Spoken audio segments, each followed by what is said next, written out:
What's your power? Personally, and I include myself, people are more afraid of the power they have than of being a victim. Victimhood is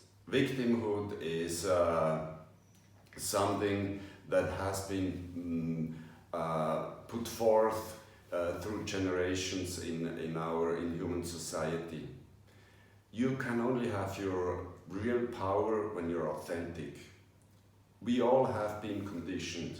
That's the way that allows us to survive. But survival is not living, is not thriving.